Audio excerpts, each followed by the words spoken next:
సంగారెడ్డి జిల్లా Patancheru MLA ticket పై KCR పునరాలోచించాలని BC బహుజన నేతలు కోరారు. బీసీ వర్గాల నేత నీలం మధుకు పటాన్చెరు ఎమ్మెల్యే టికెట్ కేటాయించాలని కోరుతూ పటాన్చెరు మండలం ఇస్నాపూర్ నుండి చౌరస్తా వరకు సబ్బండ వర్గాల నాయకులు, ముదిరాజ్ సంఘం నాయకులతో పాటు బహుజన నాయకులు భారీ ర్యాలీ నిర్వహించారు.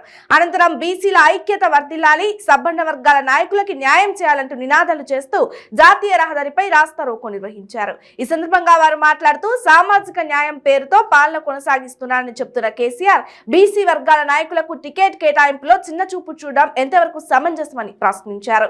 బీసీలను కేవలం ఎన్నికల సమయంలో ఓటు బ్యాంక్ గా వాడుకుంటూ బహుజన వర్గాల నాయకులని తొక్కి పెడుతున్నారని విమర్శించారు.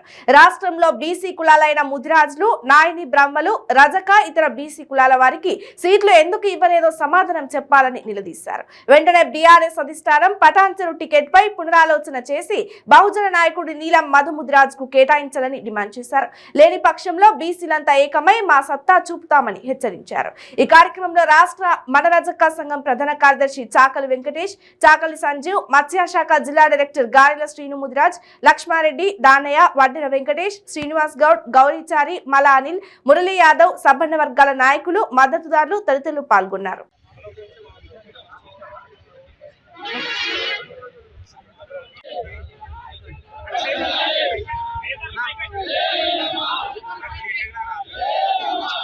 జై భీమ్, జై భీమ్.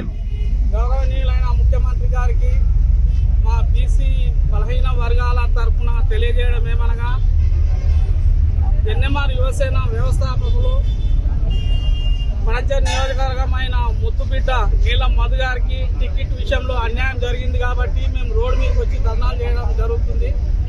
మరి ఒకసారి ముఖ్యమంత్రి పునరాలోచన చేసుకుంటూ 2-3 రోజుల్లో నీలం మధు గారికి టికెట్ కేటాయించని పక్షంలో మా కార్యాచరణ రేపు కానీ ఎల్లుండి కానీ మేము కార్యకర్తలం అందరం మాట్లాడుకొని మేము నిర్ణయించి నువ్వు 2-3 రోజుల్లో మాకు తెలియపరచని పక్షంలో మా నిర్ణయమే మీకు తెలియపరిచి దాన్ని ఏం చేయాలనేది మేము సంయుక్తంగా అన్ని కులాల వర్గాలను కలిసి నిర్ణయం తీసుకుంటామని తెలియజేస్తున్నాము.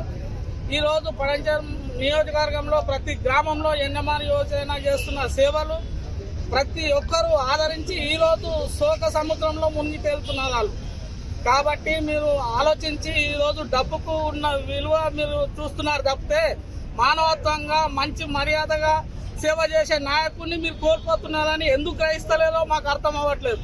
కాబట్టి మీరు ఒకసారి మళ్ళీ పునరాలోచించుకొని నీలం మధు గారికి టికెట్ కేటాయించాలని పటాన్చెరు నియోజకవర్గం నుండి ఎన్ఎంఆర్ యువసేన కార్యకర్తల అందరం కలిసి ఈరోజు ఇస్నాపూర్ చౌరస్తాలో ధర్నా చేస్తూ మీకు తెలియపరచడానికి ఈ కార్యక్రమం ఎంచుకోవడం జరిగింది. కావున ఈ 3 రోజుల్లో మీ నిర్ణయం మాకు తెలియపరచాలని ఆశతో ఉంటామని ఎన్ఎంఆర్ యువసేన తరఫున కోరుతూ, ఇయ్యని పక్షంలో మా కార్యాచరణ 3-4 రోజుల్లో తెలియపరిచి దాన్ని ఏం చేయాలనేది, మా పక్షాన న్యాయం జరగకపోతే నీలం మధు గారిని గెలిపించుకొని మీ ముందుకు వస్తామని తెలియపరుస్తూ జై ఎన్ఎంఆర్, జై ఎన్ఎంఆర్. ఉన్నటువంటి సందర్భం ఏమిటంటే, నీలం మధన్న తరఫున మాకు టికెట్ ఇవ్వలేని పరంగా మేము ఇటువంటి కార్యక్రమం చేపడుతున్నాము. ఇటువంటి మంచిగా పనులు చేసిన వాళ్ళకి టికెట్ ఇవ్వాలని కోరుకున్నాము. అంతవరకు దాన్ని కూడా నేను సభాముఖంగా నేను ఖండిస్తున్నాను. మాకు ఒక ఎక్కడ జాగా ఇచ్చి బిల్డింగ్ ఇచ్చిన 2 కోట్ల రూపాయలు ఇచ్చిన మెడికల్ ఇచ్చిన దానికి పునాది లేదు. ఇది టీఆర్ఎస్ పార్టీకి నియంత్రణ పాలన సవాల్ చేసి చెప్తా ఉన్నాము. కరెక్ట్ కాదు. మా బీసీలు అంతా అంగీకరిస్తున్నారు కాబట్టి సీఎం గారు మళ్ళీ ఇంకోసారి పటాన్చెరు నియోజకవర్గం మీద టికెట్ విషయంలో పునరాలోచన చేయాలని మేము డిమాండ్ చేస్తూ ఉన్నాము. మీరు ఇచ్చింది రాంగ్ చేశాను, ఎలా ఇచ్చారో తెలియదు. కానీ ఈరోజు నీలం మధు గారికి బలైన వర్గాలందరూ ఎస్సీ, మైనారిటీ, క్రిస్టియన్స్ అందరూ టోటల్గా ఫుల్ మెజార్టీతో ఇక్కడ ఉన్నాము. పునరాలోచన చేసి ఆయన టికెట్ ఇస్తే మేము ఖచ్చితంగా నుంచి పంపల్ మెజార్టీని గెలిపిస్తామని చెప్పి నేను తెలంగాణ మన విజ్ఞప్తి చేస్తా ఉన్నాను.